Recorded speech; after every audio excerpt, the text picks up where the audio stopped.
Hey guys, tonight we are going on a gourmet trip that is also, frankly, a little bit dangerous. We aren't going to a French patisserie or a Swiss chocolate factory. We are traveling back to the year 1519 to the heart of the Aztec Empire, the floating city of Tenochtitlan. And we have a very stressful job. You are the personal barista for the Emperor Moctezuma II. But you aren't making lattes. You are making the drink of the gods. Xocolatl. This isn't tea, the sweet, milky stuff you drink on a ski trip. This is a cold, spicy, oily, gritty, blood, red stimulant that costs a fortune per SIP. And the most important part, the foam. If you don't get the foam right, you might end up on a sacrificial stone. So flex your arm muscles because we are going to do a lot of pouring. So before you get comfortable, take a moment to like the video and subscribe, but only if you genuinely enjoy what I do here. Also, drop a comment below and let me know, what city are you in right now and what time is it there?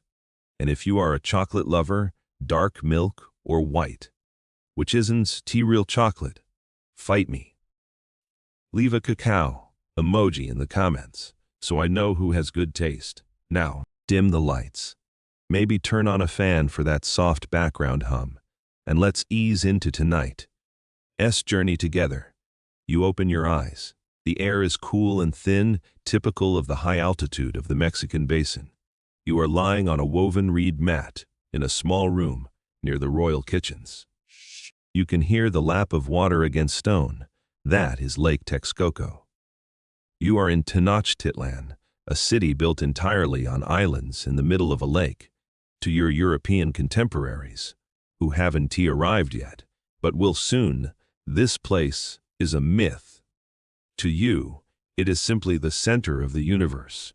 The air smells of burning pine resin, corn tortillas, and the faint, coppery scent of the great temple where the priests are already starting their morning rituals. You sit up and rub your hands together. They are stained brown.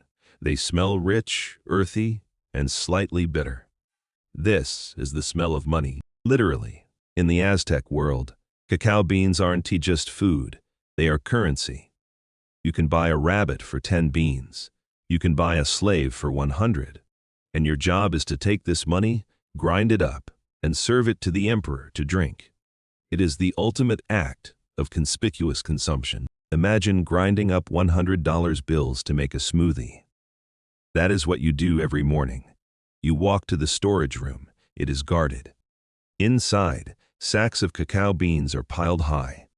These beans have traveled hundreds of miles on the backs of porters, tlamemes, from the hot, humid lowlands of the Soconusco coast. The Aztecs can grow cacao up here in the high, cool valley.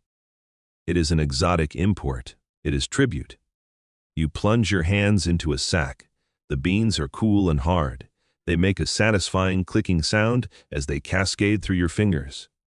But you have to be careful. This brings us to a mainstream historical fact: counterfeit chocolate. Because cacao was money, people forged it. Scammers would take empty cacao shells, fill them with dirt or clay, seal them back up, and mix them into a bag of real beans. Or they would carve avocado pits to look like cacao. Your first task of the day is to be a bank teller. You have to inspect the beans. You squeeze them, you check the color. If you accidentally serve the emperor a drink made of mud and avocado pits, your career and your life will be very short. You pick out the best beans, the royal beans. You are about to start a process that is less like cooking and more like alchemy. You aren't just making a drink, you are preparing a sacred stimulant that allows the emperor to commune with the gods, and, according to rumors, visit his many wives. You carry the basket of money toward the roasting fires. The sun is rising over the volcanoes in the distance. It is going to be a good day for foam. You are standing in front of a clay griddle, known as a comal, which sits over a low, crackling fire. You carefully pour your selected money, the royal cacao beans, onto the hot surface immediately. The room fills with a sound that is music to your ears. Pop, crackle, hiss. You have to keep them moving. You use a bundle of twigs to stir the beans constantly. If you burn them, the flavor becomes acrid and ashy, and the emperor will likely banish you, or worse. You are looking for a very specific level of roast. You want the shells to become brittle and just start to separate from the nibs inside. But you don't want the precious oils to smoke. It takes about 10 minutes. The smell changes from raw vegetable to that deep, intoxicating, nutty aroma that we recognize today as chocolate. But it's wilder. It smells like a jungle fire. You pull the comel off the heat. Now comes the tedious part, winnowing. You have to peel every single bean. You take a handful of the hot beans, you rub them between your palms. The papery shells crumble and fall away, leaving the dark, shiny nibs behind. To a modern eye, this looks like peeling peanuts. To you, it is the first step in unlocking the magic. The shells aren't tea wasted, by the way. You save them to brew a tea for the servants. But the emperor gets the pure nibs now. You turn to face your workstation. It is tea a blender. It is tea a food processor. It is a beast of stone. This is the metate. It is a large rectangular slab of gray volcanic rock, standing on 3 stubby legs. It slopes downward like a slide. In your hand, you hold the mano, a cylindrical stone roller that fits the width of the slab. Both the metate and the mano are made of basalt. Cooled lava, they are heavy, rough, and pitted with thousands of tiny holes. You kneel on the reed mat in front of the stone. You place a handful of the roasted nibs at the top of the slope. You grip the mano with both hands, and you push, grind, crush, drag. The sound is loud. Stone grinding against stone, pulverizing the crisp beans into dust. You pull back, you push again. You have to put your whole body weight into it. This is tea-wrist work. This is shoulder and back work. You rock forward and back, forward and back. It is a rhythm. It is a dance. After a few minutes, your knees start to ache against the floor. Your triceps burn. You are the engine of this machine. But then, something magical happens. This brings us to a mainstream historical fact, the physics of cocoa butter. Cacao beans are roughly 50% fat, cocoa butter. At room temperature, this fat is solid, but the friction of the heavy stone roller against the slab generates heat. As you grind, you aren't just crushing the beans into powder. You are melting them. You watch as the dry, brown dust under your roller suddenly changes. It gets darker. It gets wet. It starts to glisten. It transforms into a thick, shiny, oily paste. This is chocolate liquor. No alcohol involved. It flows down the slope of the metate and collects in a clay bowl at the bottom. You have turned a solid rock into a liquid just by the power of your own sweat. You pause to wipe your forehead. The air in the kitchen is getting warm. You look at the paste. It is coarse. This leads to a niche sensory detail, the rustic texture. Modern chocolate is conched, ground by machines, for days until the particles are microscopic, measured in microns, making it silky smooth. You don't have that technology. Your chocolate will always have a tooth. It is gritty, it has texture. If you were to taste it right now, it would feel like sand suspended in oil.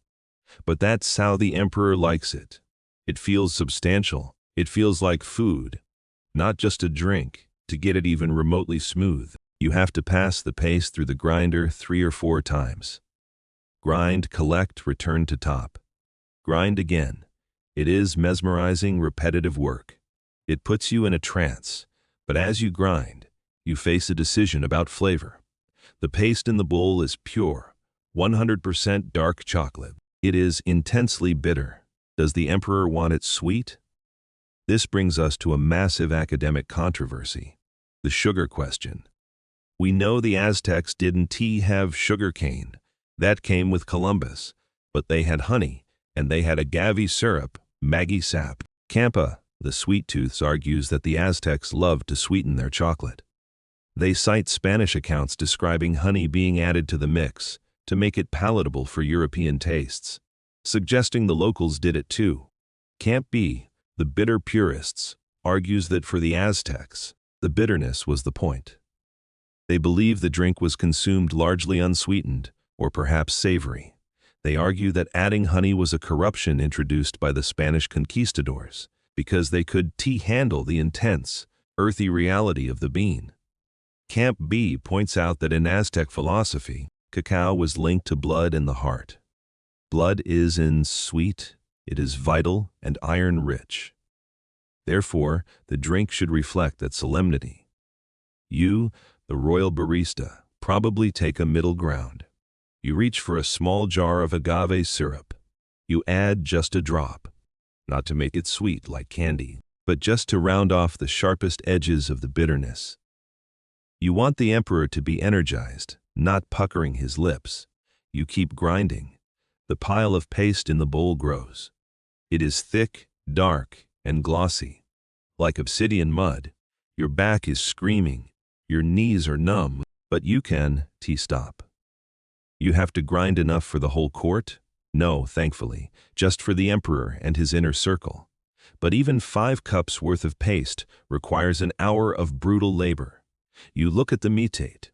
Over years of use, the stone surface has become smooth in the center, worn down by the friction of the cacao. This stone is an heirloom. It was probably your mother's and her mother's. It holds the memory of 1,000,000 beans. You scrape the last of the paste off the stone with your finger and flick it into the bowl. You lick your finger, it is intense. It coats your tongue with fat and flavor. It wakes up your brain instantly. The theobromine, the chemical cousin of caffeine, hits your system. You feel a buzz. You are ready for the next step. You have the base. You have the body of the drink. But a body needs a soul. And in the Aztec world, the soul of the chocolate comes from the perfume. You look at the tray of spices waiting for you. There is no cinnamon, that S from Sri Lanka. There is no milk, no cows. Instead, there is a shriveled, black, oily pod that costs more than a human life, vanilla, and a weird, dried flower that looks like a human ear. You are about to add the spirit to the mix. You are staring at the bowl of dark, oily chocolate paste. It is perfect, but it is incomplete. It is like a blank canvas waiting for paint. In the Aztec worldview, cacao is the vehicle, but the flavor is the message. You reach for a small, lacquered gourd container. Inside rests the most precious spice in the entire empire. It is a long, thin, black pod. It looks shriveled and dead. But when you slice it open with a small obsidian blade, the aroma hits you. It is sweet, floral, and incredibly complex. This is vanilla tiliqzoquitl, literally, black flower. This brings us to a mainstream historical fact, the Totonac monopoly. Vanilla is an orchid. It is native to the humid forests of the Gulf Coast, specifically the region inhabited by the Totonac people. The Aztecs could grow it in the highlands. They conquered the Totonacs just to get it. This single pod you are holding is part of the annual tribute. The Totonacs were forced to send thousands of these pods to Tenochtitlan every year. You are holding the fruit of conquest. You scrape the tiny black seeds out of the pod and into the chocolate paste. You toss the pod in two, you'll strain it later. The smell of the vanilla mixes with the earthy cacao. It softens the bitterness. It adds a layer of sophistication. But Moctezuma doesn't just want nice. He wants complex. You reach for the next ingredient. This one is weird. It is a dried flower petal, but it is thick, curled, and has a strange, fleshy texture. It looks disturbingly like a human ear. This is Cymbopetalum penduliflorum, or as you call it, Huanacastli, great ear. This leads to a niche culinary secret, the lost spice. If you go to a supermarket today, you find this. It has largely disappeared from modern cuisine. But in 1519, this was the essential partner to chocolate. You grind the ear flour into the paste. It doesn't taste like a flour. It tastes spicy. It has a flavor profile similar to black pepper, but with a hint of nutmeg and resin. It adds a bite. It wakes up the back of your throat. European chroniclers later described it as acrid or aromatic, but they never really understood it. They replaced it with cinnamon and black pepper because those were cheaper for them. But you know the truth. Without the great ear, the chocolate lacks depth, it lacks the mystery. And finally, the third flower, the string flower, Magnolia mexicana. You add the dried petals. This one is subtle. It adds a creaminess to the flavor, a phantom richness that mimics milk fat, even though there is no dairy in the room. You mix these three spices into the paste. Vanilla, ear flower, string flower. It is the holy trinity of Aztec flavoring. You work the paste again on the meatate.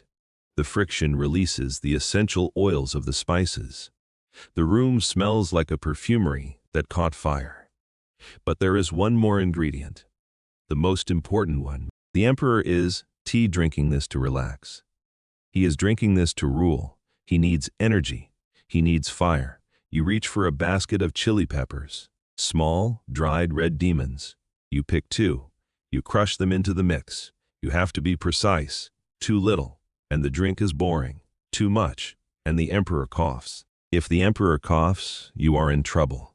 You want a heat that builds slowly, a warmth that starts in the stomach and radiates to the fingertips.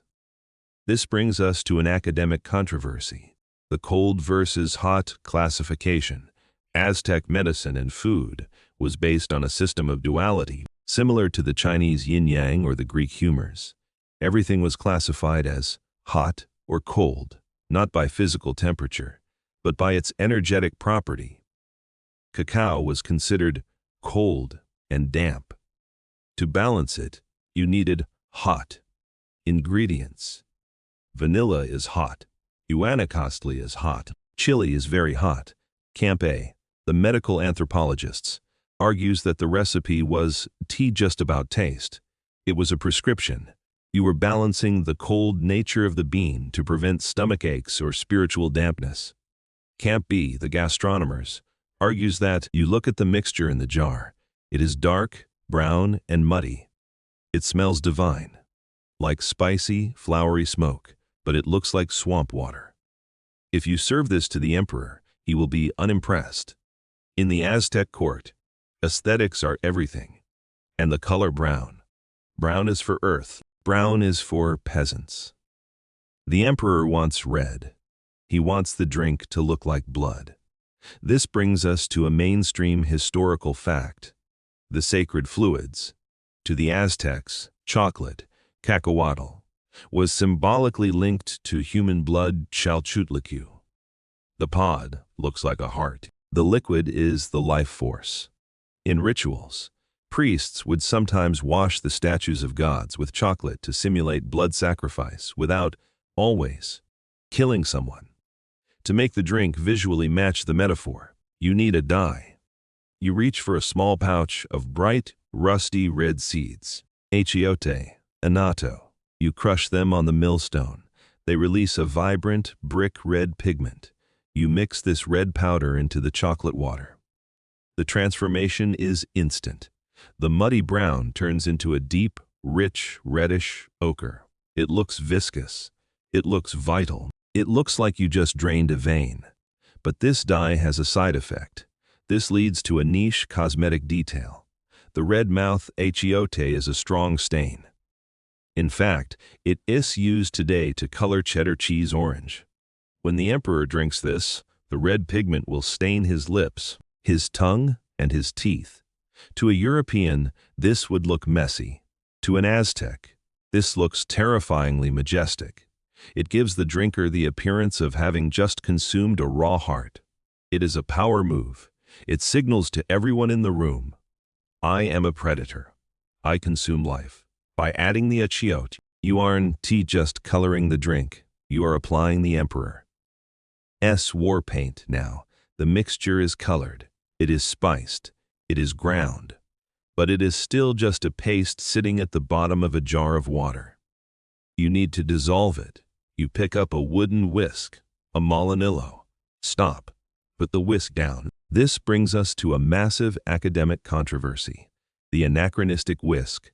If you go to a Mexican market today, you will see the Molinillo, that beautiful carved wooden stick with loose rings used to froth hot chocolate.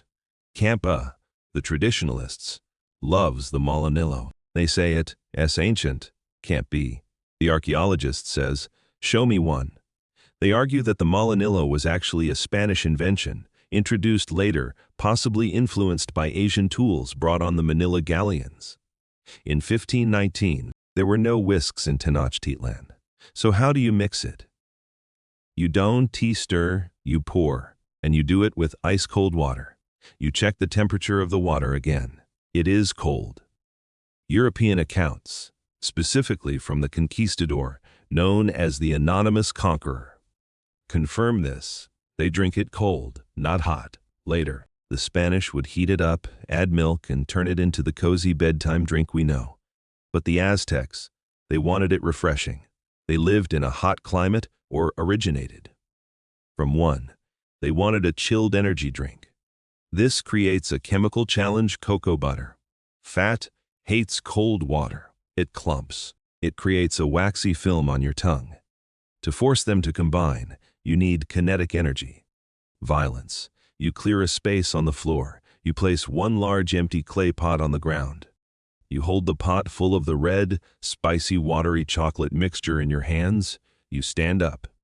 You lift the full pot high above your head. You look down at the empty pot on the floor. The target is small. If you miss, you spill the emperor's blood on the floor. That is a bad omen. You take a deep breath. You tilt the jar. Splash. A thick red stream of liquid plummets 4 feet down, crashing into the bottom jar. The sound is like a waterfall. Trippa, trippa, sheesh. The liquid hits the bottom with such force that it creates turbulence. It drags air down with it. You pour until the top jar is empty, then you swap. You pick up the full jar from the floor, lift it high, and pour it back into the first jar. Splash, crash, repeat. You do this 10 times, 20 times. Your shoulders burn, your back aches. But look at the pot. Something is happening. The dark, oily liquid is disappearing. It is being covered by a thick, tan-colored head. Foam. This is the goal. This is the holy grail of the Aztec barista. To the Aztecs, the foam was the best part. It was the spirit of the drink rising to the top. A drink without foam was considered dead or unworthy. You need a foam so thick you can stand a spoon in it. If you had a spoon, you pour faster. The stream becomes a continuous ribbon.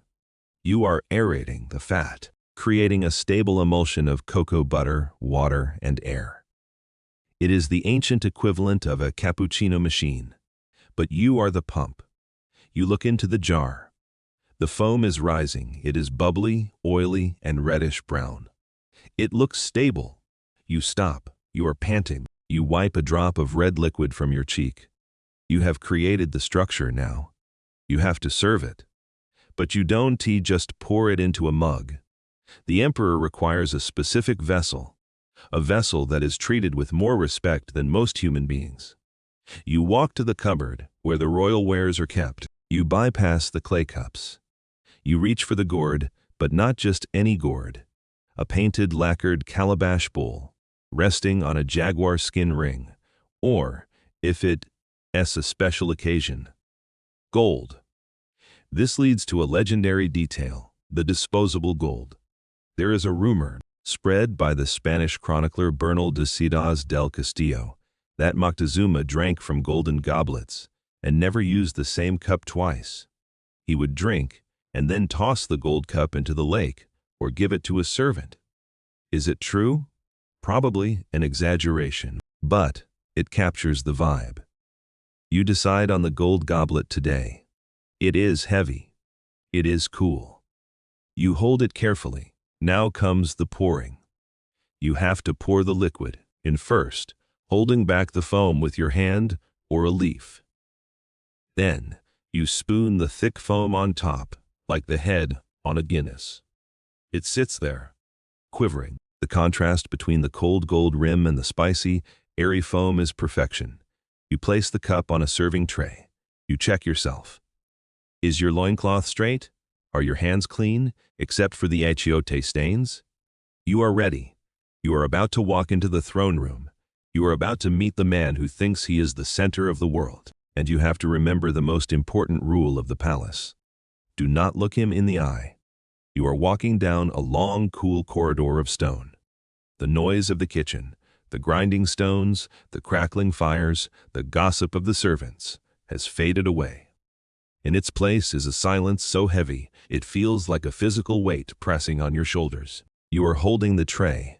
On it sits the golden goblet, filled with the reddish-brown, frothy, spicy liquid. The foam is quivering slightly with every step you take. You have to walk perfectly. If you trip, you spill the drink. If you spill the drink, you ruin the carpet. Woven reed mats. If you ruin the mats, you offend the emperor. If you offend the emperor, well, let's just say the great temple is always looking for volunteers for the altar. You reach the entrance to the royal chambers. The guards stand there. They are eagle warriors. They are wearing helmets carved to look like eagle heads, with their own faces peering out from the open beaks.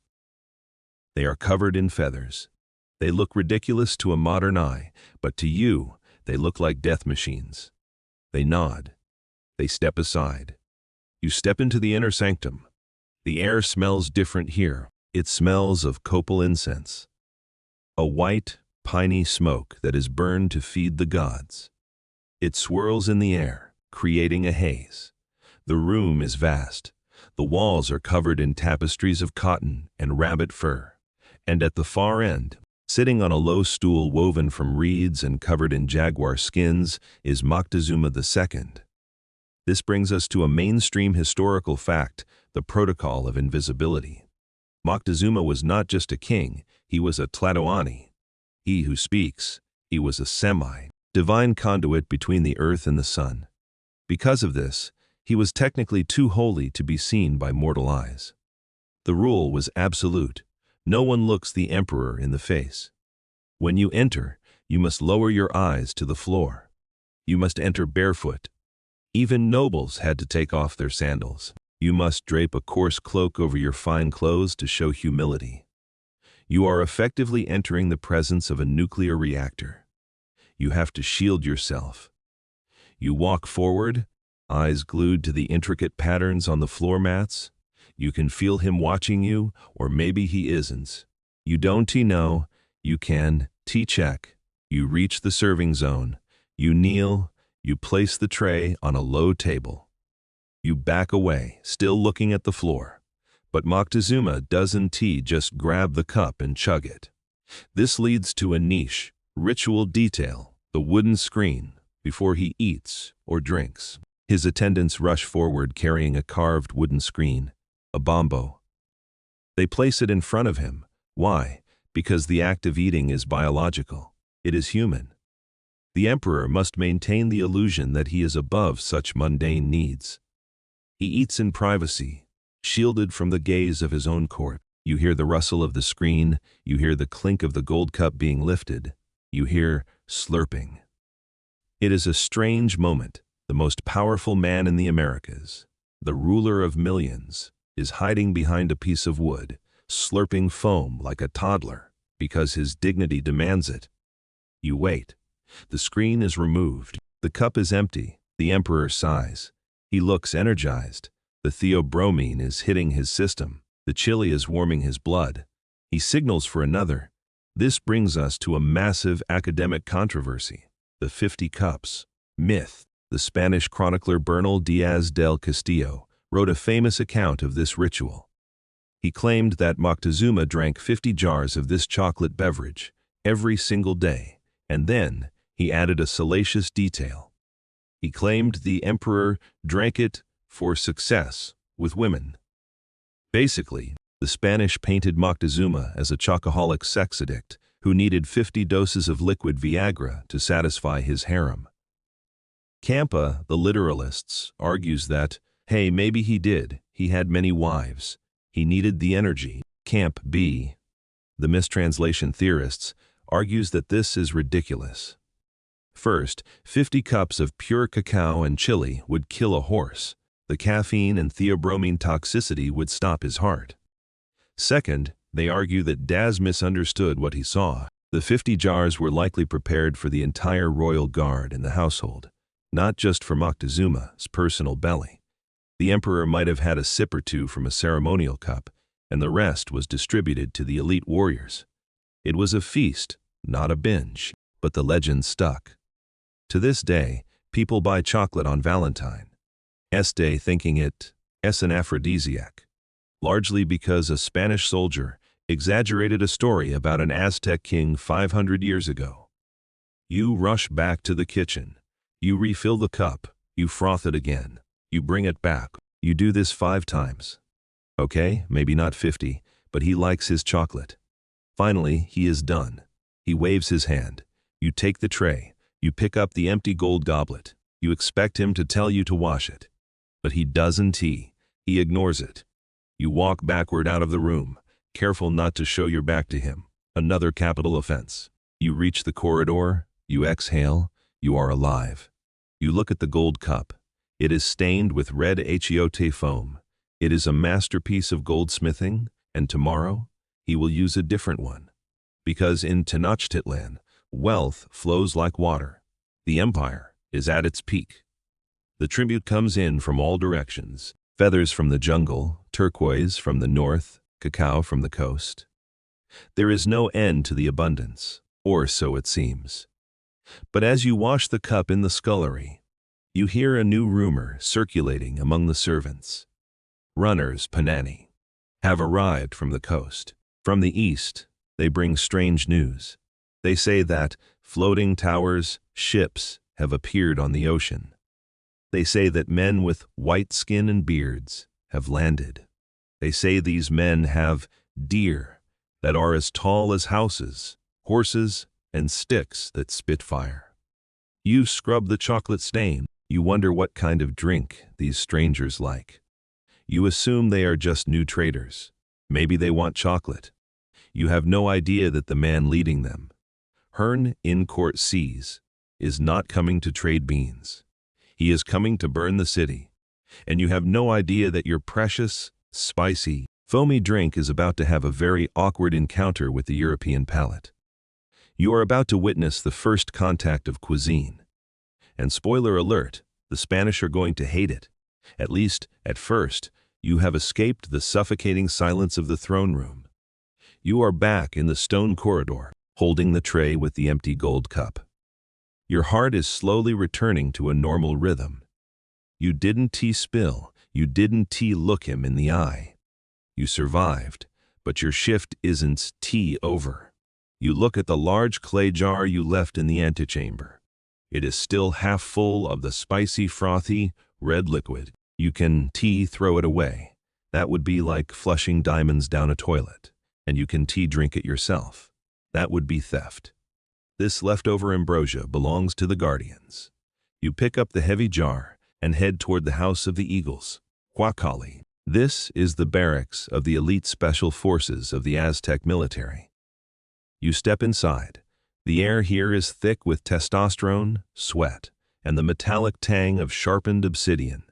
Sitting on benches, sharpening their makuahoodle, wooden swords embedded with obsidian blades, are the men who keep the empire safe.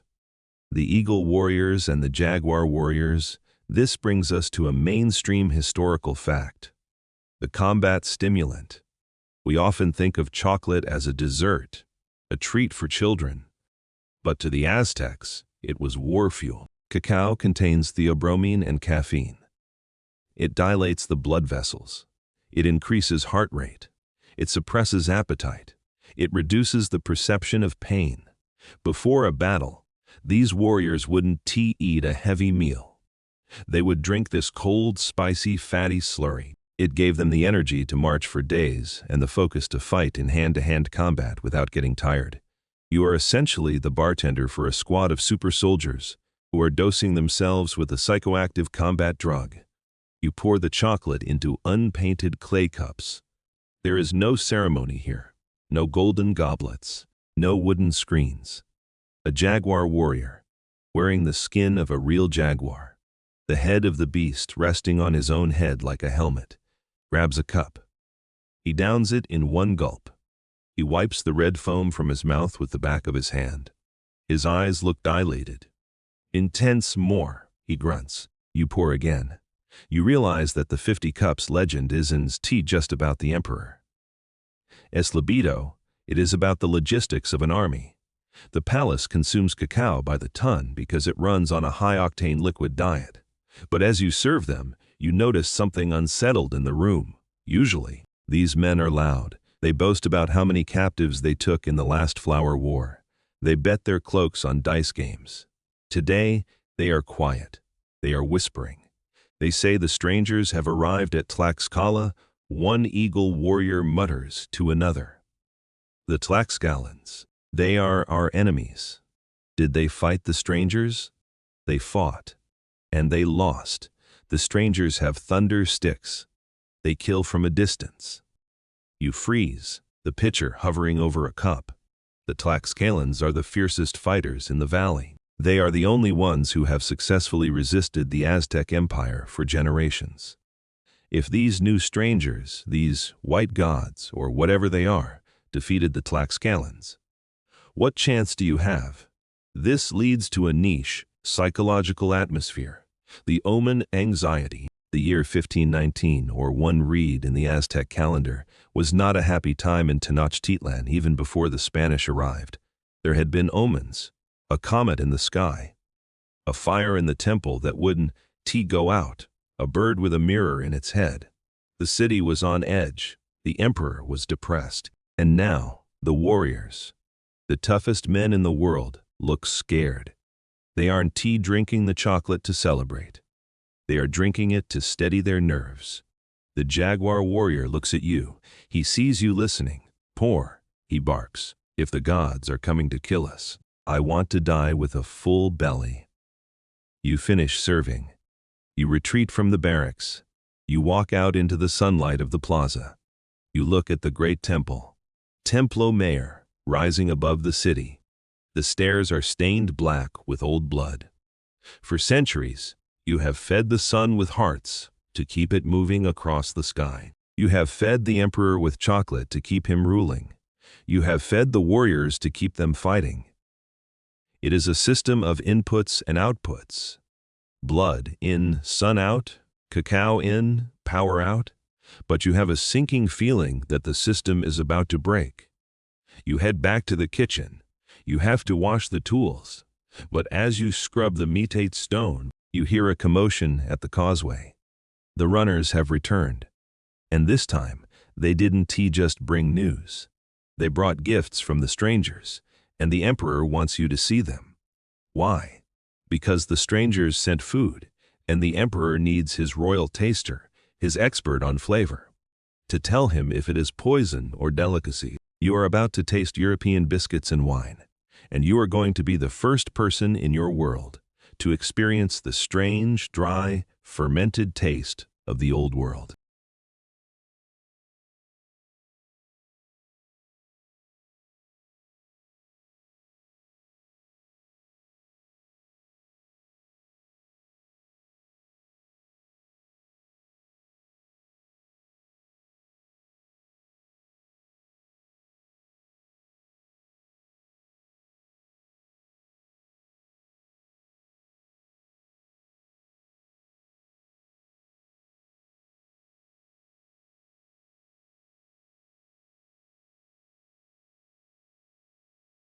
You are standing in a small antechamber, surrounded by the nervous chatter of high priests and nobles.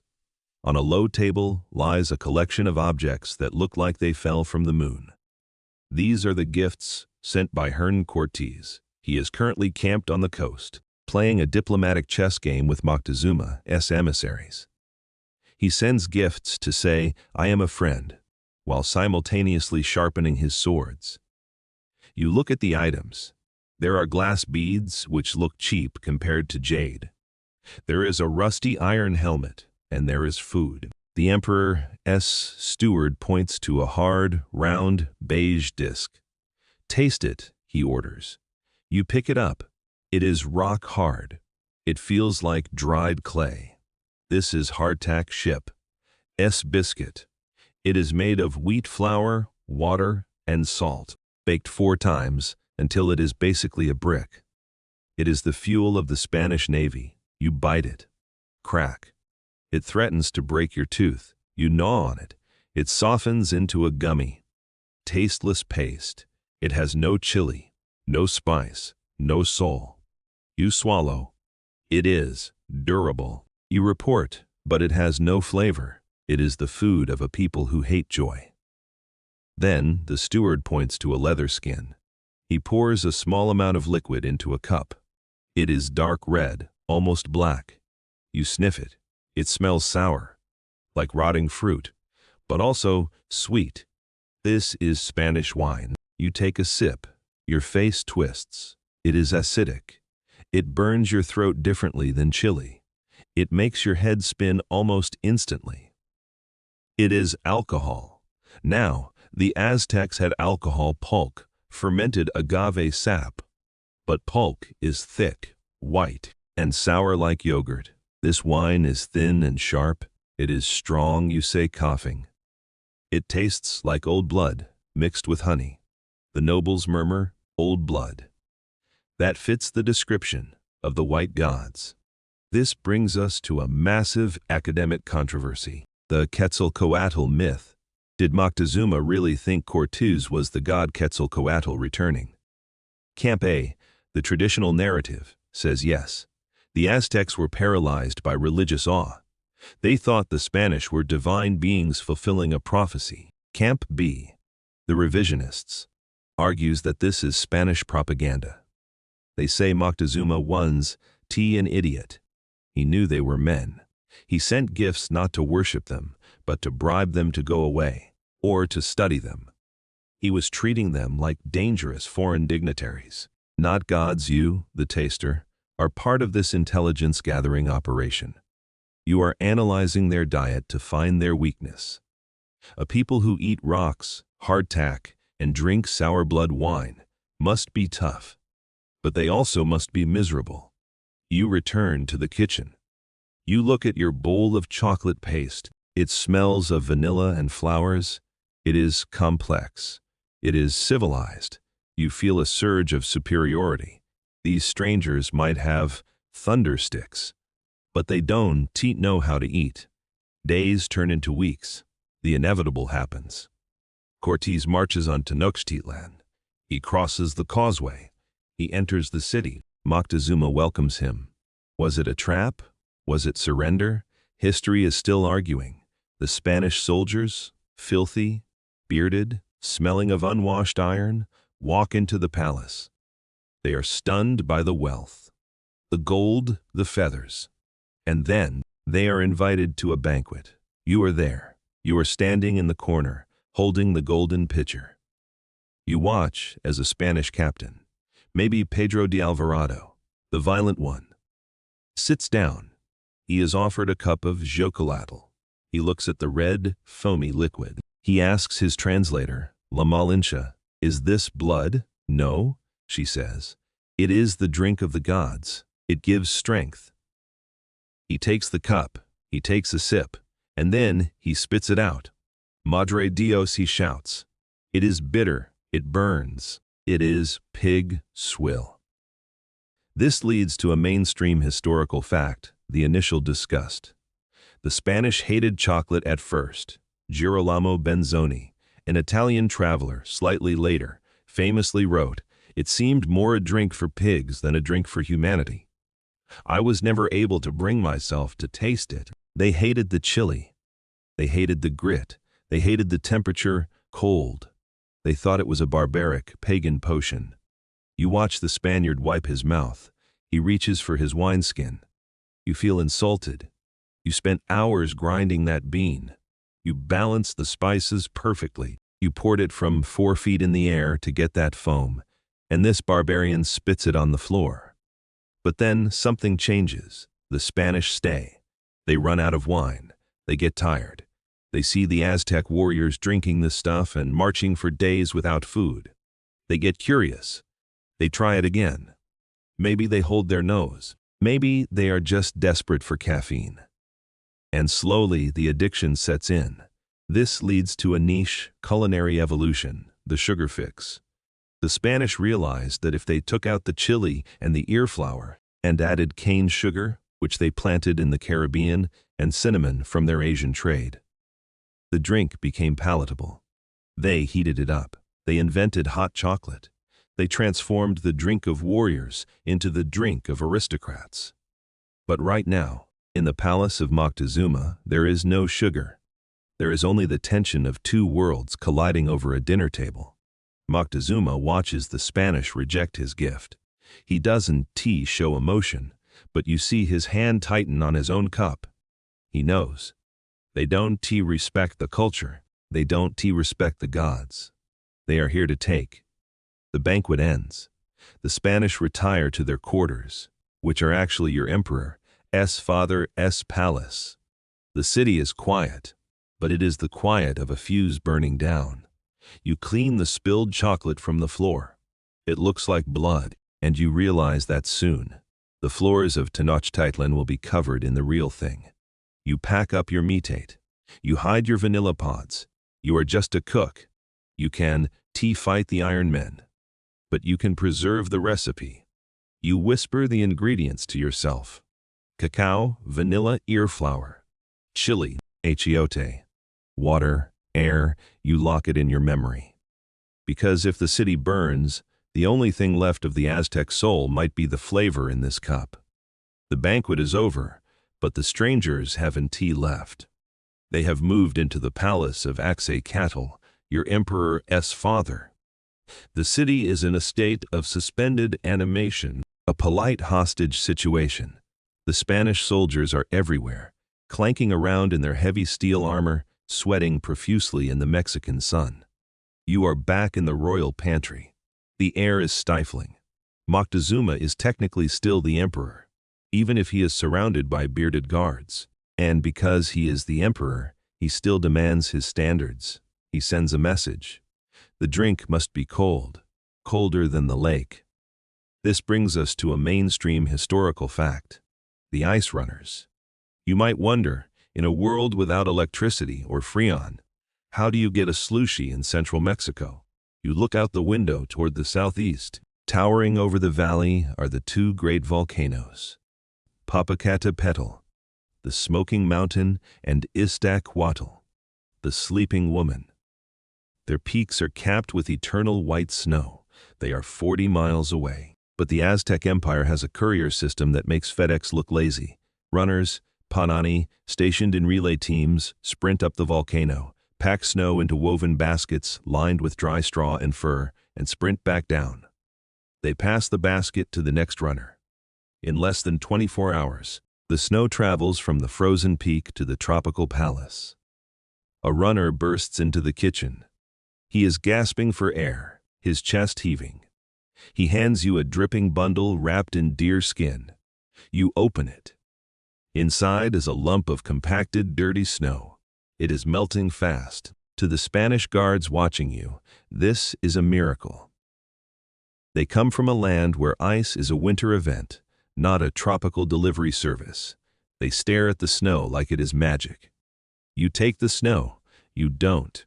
Put it in the drink. That would dilute the precious cacao with dirty water. You use it to build a refrigeration unit. You place the copper or clay jar containing the chocolate into a larger basin. You pack the snow around the inner jar. You spin the inner jar. Spin, spin, spin. The friction melts the snow, absorbing the heat from the chocolate. This is the same thermodynamics used in an old-fashioned ice cream maker. You check the temperature with your finger. It is chilling down. This leads to a niche, sensory detail. The hot, cold. We mentioned the Aztec classification of food earlier. Cacao is cold. Ice is cold. But you have added chili, vanilla, and ear flour, which are hot. By physically chilling the drink, You are creating a paradox. When the emperor drinks it, his mouth will feel the physical cold of the snow, but his throat will feel the chemical heat of the chili. It is a sensory roller coaster. It shocks the system awake. You are preparing a thermal shock bomb. The Spanish guard leans in. He pokes the snow with a dirty finger. Neve, he mutters. Snow, he looks at you. He points to his metal breastplate. He mimes that he is boiling alive inside his metal shell. He wants some. You hesitate. The snow is for the emperor, but this man has a sword. You break off a small chunk of ice and hand it to him. He sucks on it. He sighs. For a second, the geopolitical tension dissolves. You are just two guys trying to stay cool in a hot kitchen. But then, he spits the ice out. Dirt, he complains. It tastes like sulfur. It does. It came from a volcano. You shrug. You go back to spinning the chocolate jar. The drink is now icy cold. The fat has begun to solidify slightly, making the texture even thicker, almost like a milkshake. You pour it into the serving vessel. But this time, you notice something different about the foam. Usually the foam stands tall and firm. Today, it sinks, it bubbles and pops quickly.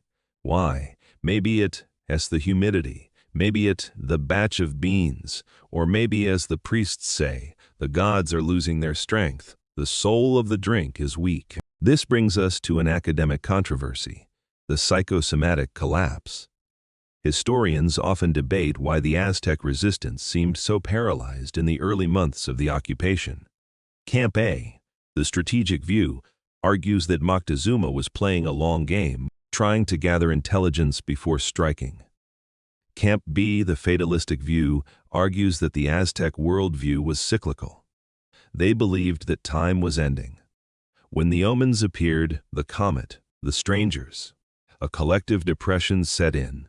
Did the foam collapse because of physics? Or did it collapse because you, the maker, are terrified? Your hands are shaking. The vibration breaks the bubbles. The drink reflects the mood of the maker. You try to whip it up again. You pour it back and forth. Splash. Crash. You force the air back in. You force the spirit back into the liquid. It rises. Reluctantly. You skim the foam onto the cup. It holds barely. You hand the tray to the server. Run, you whisper, before it melts.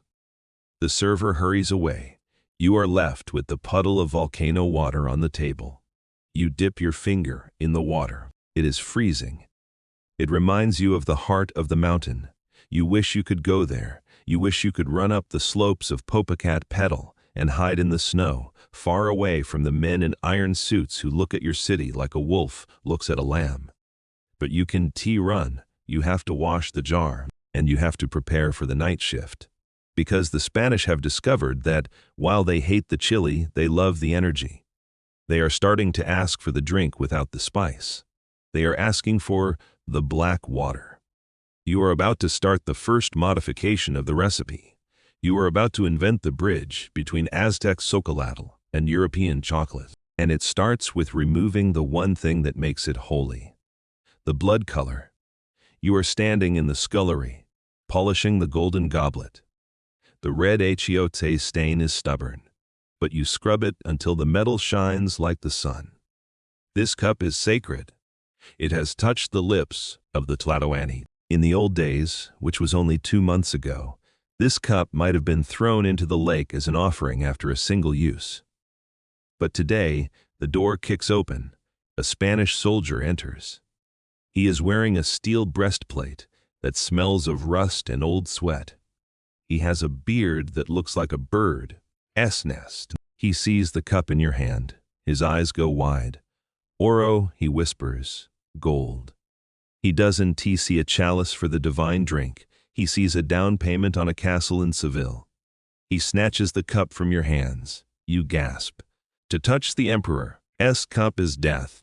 But the soldier doesn't die. He bites the rim of the cup to test the metal. His teeth leave a mark. Then, he pulls out a hammer. Right there, on your prep table. He smashes the delicate, engraved cup into a flat, unrecognizable lump. He puts the lump in his pouch and walks out.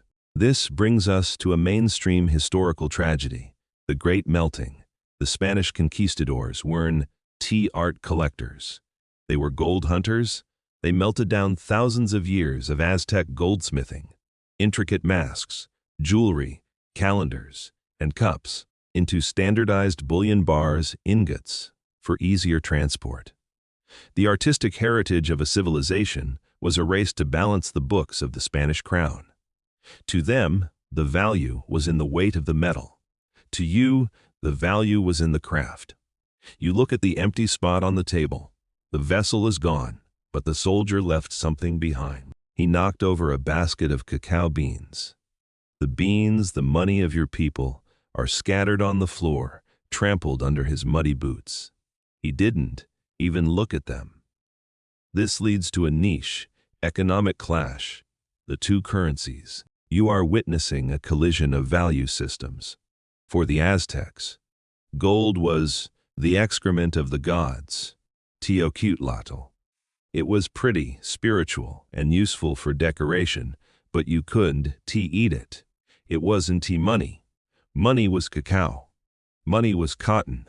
Money was jade. For the Spanish, gold was the only thing that mattered. You kneel on the floor and frantically start picking up the beans. You are saving the cash while the invaders steal the wallpaper.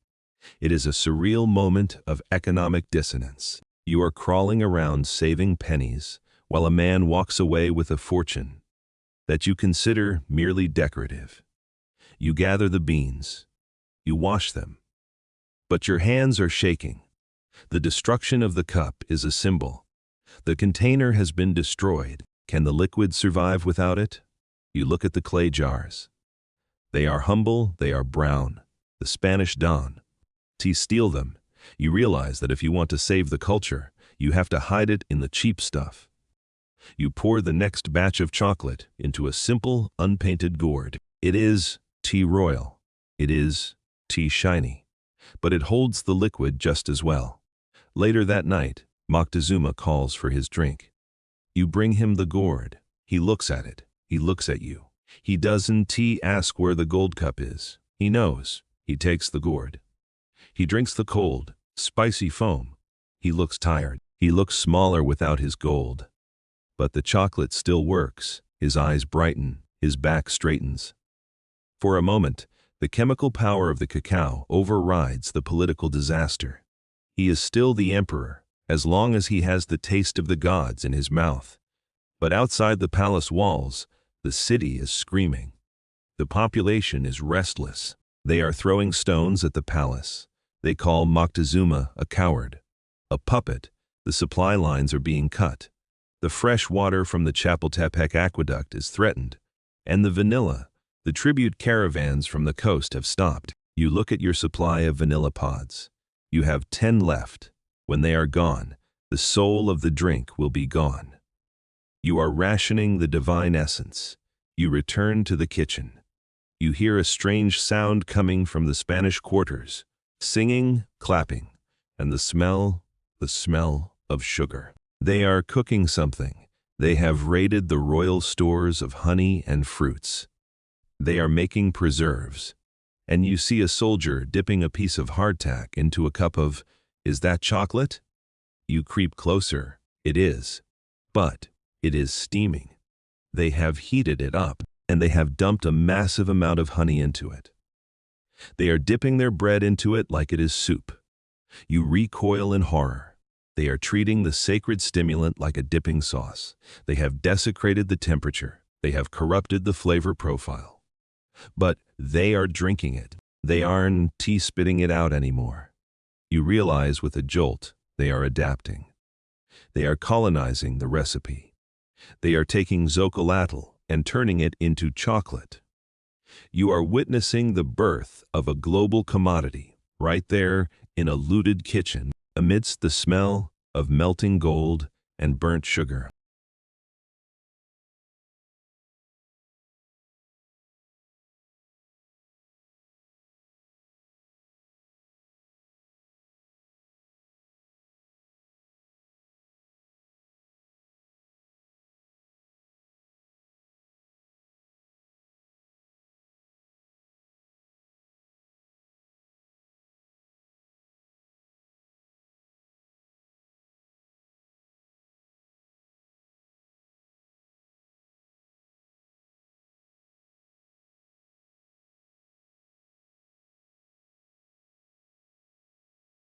You are standing on the edge of the kitchen terrace, looking out over the city. It is June 1520. The sky is dark, but the city is bright with fires. The polite hostage situation has ended. The city has exploded into war. Moctezuma is dead. Whether he was killed by a Spanish sword or a stone thrown by his own people, another mainstream historical mystery, the result is the same. The center has collapsed. The Spanish are fleeing. They are running across the causeways in the rain, weighed down by the gold they melted. This is the Noche Triste, the night of sorrows. You hear the screams. You hear the splash of armored bodies falling into the lake. But you are not running. You are in the kitchen. You are doing something irrational. You are roasting beans. Why? Because the new emperor, Cuitlahuac, needs strength. He is leading the resistance. He needs the chocolatl. The palace is under siege, but the barista must work. You pour the beans onto the comal pop. Crackle. The sound is comforting amidst the chaos outside. It is the sound of continuity. But you are out of ingredients. The vanilla is gone. The great ear spice is gone. The chili is running low. You are making a war brew. Pure cacao water. A pinch of chili. It is bitter. It is harsh. It is black. You don't add the achiote. There is enough real blood on the streets. You don't need the symbolic kind anymore. This brings us to a niche. Medical reality, the smallpox variable. While you are grinding the beans, you feel hot. Your skin itches. You look at your arm. There is a pockmark. The Spanish left something behind that is far deadlier than their swords. Smallpox, Huey Cahuatl. It is sweeping through the city. It kills the Emperor Cuitlahuac after only 80 days. It kills the farmers. It kills the porters. The supply chain is broken forever. The tribute system that brought you the beans from the coast has collapsed. You are grinding the last sack of royal beans in the history of the Aztec Empire. You pour the drink. There is no ice. The runners are dead or fighting. The drink is lukewarm. You bring it to the war council. The warriors are gaunt. Their skins are spotted with the sickness. They drink the bitter, warm sludge. It doesn't taste like the gods anymore. It tastes like survival. Fast forward 1 year, August 1521. The city has fallen. Tenochtitlan is a smoking ruin. The canals are filled with rubble. You are a survivor. You are walking through the wreckage of the marketplace. A Spanish friar stops you. He sees your hands, stained brown from years of handling cacao. You, he says, you know the bean. I know the bean, you reply. Good, he says. Come, the captain wants his morning cup. You are hired, or rather, enslaved. You are now the barista for the new regime. You walk into the new kitchen, built on top of the old temple stones. You see the ingredients they have brought. Cane sugar, cinnamon milk. From the cows they brought, almonds. The friar hands you a whisk, a real one. A molinillo carved from wood.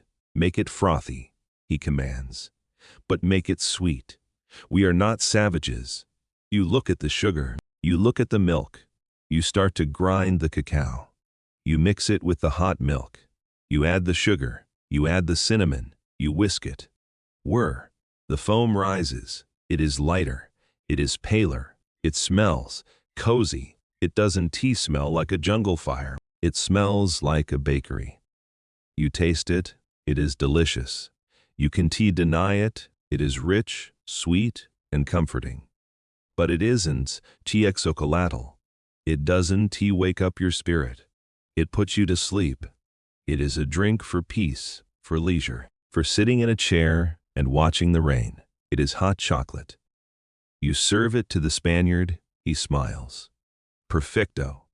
You walk out of the kitchen. You walk down to the edge of the lake.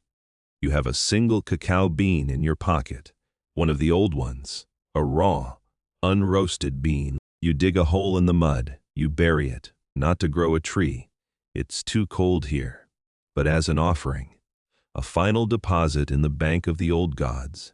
You whisper the old prayer, heart of the earth, drink this.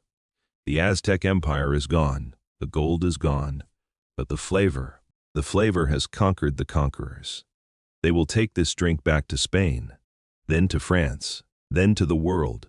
People in Vienna, Paris, and London will drink it. They will add marshmallows, they will add whipped cream, they will forget the blood and the chili.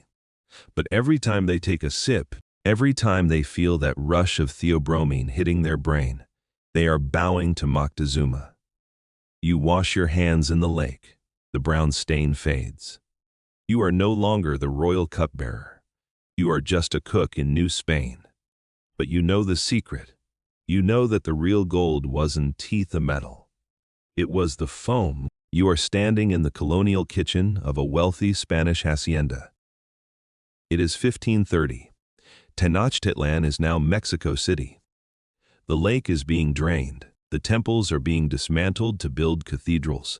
The friar is back. He is frustrated. He loves the chocolate, but he hates the pouring.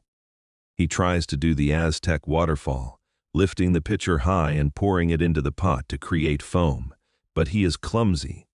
He is wearing heavy wool robes. Splash. He misses.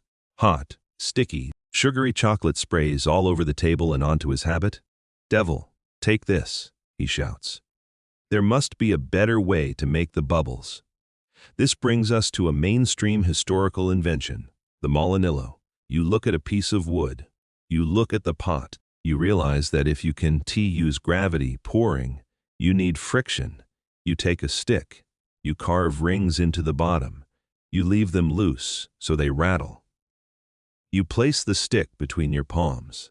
You rub your hands back and forth rapidly. Whir. The stick spins. The loose rings beat the liquid. The turbulence creates air pockets. Foam rises. You hand the stick to the friar. He tries it. He smiles. Ingenious, he says. Civilized, you have just helped invent the iconic tool of Mexican chocolate. But you feel a twinge of sadness. The waterfall method was a full-body dance. It required strength, aim, and grace. The molinillo. It is a machine. It is efficient. It disconnects the maker from the drink. You no longer have to lift the liquid toward the gods. You just agitate it in a cup. It is the industrialization of the soul. This leads to a niche, social detail. The manzarina. The Spanish nobles love the drink, but they are terrified of spilling it on their lace collars. So, they invent a special saucer. It has a built-in clamp, or a deep well to hold the cup. The Jacara steady. They call it the manzarina, named after the viceroy of Mansura. You look at these fancy porcelain contraptions. You remember the jaguar warriors drinking from rough clay cups, wiping foam on their arms. Now, chocolate is being served on silver platters to ladies in corsets who are afraid of a stain. The wildness has been tamed. The wolf has become a lapdog. You grind the cinnamon. You spin the molinillo. The kitchen smells of sugar and spice. It is a good smell, but it is a tame smell. You miss the blood. You miss the chili. You miss the fear. You are an old man now. Your hair is white. Your back is bent from a lifetime of leaning over the meatate. You are no longer the royal barista. You are just old Tlaca, the man who knows the beans. You are walking through the market of Mexico City. It is unrecognizable. There are horses, pigs, and wheels everywhere. But in the shadows, behind the stalls selling Spanish bread, you see something familiar. A woman is grinding chilies. She is grinding cacao. But she is making a drink. She is making a sauce. This brings us to the survival of the ancient recipe, mole. When the Spanish took the chocolate drink and filled it with sugar and milk, the old way, the savory, spicy, complex mixture, didn't die. It just changed state. It went from a liquid to a solid or semi-solid. The nuns in the convents, specifically in Puebla, claim they invented mole poblano. They say they mix chocolate with chili and spices to serve over turkey for a bishop. But you know the truth. You taste the sauce. It hits your tongue. It is bitter. It is spicy. It has the great ear flower. It has the achiote. It is the emperor's drink, thickened with tortillas and served on a plate. Campa, the Spanish fusionists, argues mole is the perfect blend of old and new worlds, chicken to pork from Spain, chocolate tilly from Mexico. Camp B, the indigenous rooters, argues that mole is just a subversive act of culinary preservation. The indigenous cooks couldn't serve the pagan blood drink anymore, so they hid the recipe in the dinner. They poured the sacred stimulant over the Spanish chicken. They forced the conquerors to eat the Aztec gods without knowing it. You buy a clay pot of the dark, reddish, brown sauce. You dip a tortilla in it. You close your eyes. The heat of the chili warms your throat. The bitterness of the cacao coats your tongue. For a second, the cathedral bells stop ringing. The horses disappear. You are back in the cool stone corridor. The foam is rising. The gold cup is heavy in your hand. The emperor is waiting. The flavor is a time machine. You smile. They conquered the city. They burned the books. They smashed the idols. But they could kill the flavor. You swallow. The gods are still here. They are just hiding in the kitchen. The market is closing. The sun is setting over the mountains, turning the smoke of the city into a haze of purple and gray. You walk back to your small quarters near the canal. You enter your room. It is simple. A sleeping mat, a small shrine to the Virgin Mary, with a small jade idol hidden behind her, and your tools. In the corner sits your metate, the volcanic stone slab. It is worn down in the center, shaped like a saddle by decades of friction. This stone has ground beans for Moctezuma. It has ground beans for courtesans. It has ground beans for the viceroys. It is the only witness that has seen it all. You pour a basin of water. You kneel. It is time for the final ritual of the day, the same ritual you performed when you were young, before the ships came, washing the hands. You dip your hands into the cool water. You scrub. The brown stain of the cacao lifts from your skin. The red stain of the achiote fades. The water turns murky. But the smell stays. Cocoa butter is a stubborn fat. It sinks into the pores. You lift your hands to your face. You inhale. It is there, the faint, earthy, roasted scent of the jungle. It is the smell of wealth. It is the smell of memory. You realize that you are a vessel, just like the clay pot. You carried the secret across the bridge of time. You taught the Spanish how to grind. You taught them how to froth, even if they cheated with the stick. You ensured that the bean did not go extinct. You dry your hands on a rough cloth. You look out the window. The stars are coming out. The Aztecs believed the stars were the eyes of the night demons, Zitzamim. The Spanish believe they are the lights of heaven. You don't know who is right anymore, but you know that tomorrow someone in Paris or Rome or London is going to wake up and crave a cup of chocolate. They want to know your name. They want to know about the chili or the ear flower. But they will drink, and in that sip, the Aztec Empire lives on. You blow out the candle. The room goes dark. The stone metate sits in the corner, cold and silent, waiting for the morning. The work is done. You lie down on your mat. The straw rustles beneath you. The sounds of the colonial city, the carriages, the church bells, the Spanish guitars, drift through the window. But your ears are tuning them out. You are listening to the rhythm of your own heart. Thump, thump. It beats strong. It beats with the power of the theobromine you have consumed for 80 years. They say chocolate opens the heart. You think about the hearts that were offered on the pyramids. You think about the heart-shaped pods growing on the trees in the lowlands. You think about the heart of the emperor, heavy with dread. You close your eyes. The darkness is scary. It feels like the inside of a cacao pod. Velvet, warm, protective. You drift back. You are young again. You are standing by the lake. The water is clear. The temples are white and red. Hori. The master taster is there. Is the foam ready? He asks.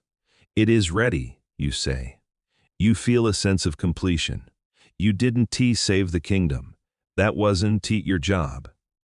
Your job was to make the drink. And you made it well. You served the gods. And then you served the men who killed the gods. And in doing so, you made the men dependent on the food of the gods. It was a subtle revenge, a sweet, frothy revenge. Your breathing slows. The scent of vanilla seems to fill the room, even though you haven't seen a pod in years. It is the ghost of the flavor. It wraps around you like a blanket. The final sip, and so, the grinding stone falls silent. The fires in the kitchen have burned down to ash. The golden cups and the clay jars are all empty, washed, and put away. You can stop working now. Your hands don't have to push the heavy stone roller anymore. Your shoulders don't have to lift the heavy pitchers high into the air. The froth has settled. The service is over. Imagine you are back in that quiet room by the lake, before the ships came, before the noise.